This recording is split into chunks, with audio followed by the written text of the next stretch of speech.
Zoe says, Father, I would like to share something. A great resistance came up today, and a sadness and a resistance to the sadness, wanting to look for a distraction.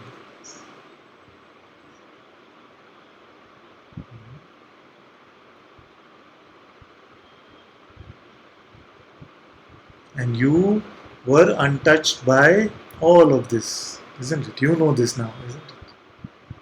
No matter what came, some thoughts came, some emotions came, some heaviness came, but you were just the untouched witnessing of all of this, isn't it?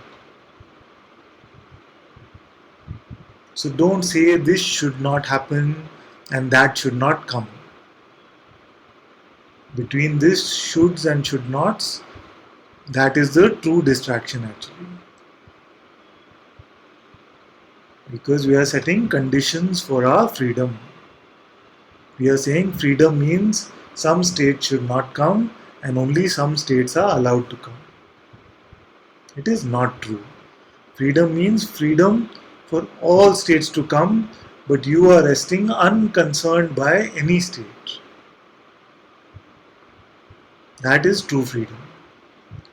Freedom does not mean that we are fearful of some states. Then that would be a very shaky freedom, isn't it? It will be freedom only as long as some states are lasting. Yes? So the power that is being given to you now, the power of your own seeing, is that any state can emerge, but you are unconcerned. There is truly, truly no fear here about any state arising. All states are welcome.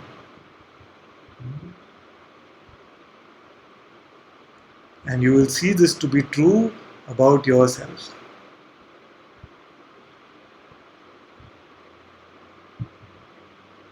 There is no fear here about any state arising. It could be the most angry state or the most depressed state. Any state is welcome to arise.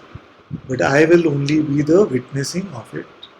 Nothing can make me the person who is fighting with such a state. I can only imagine myself to be that. But here, the imagining has stopped.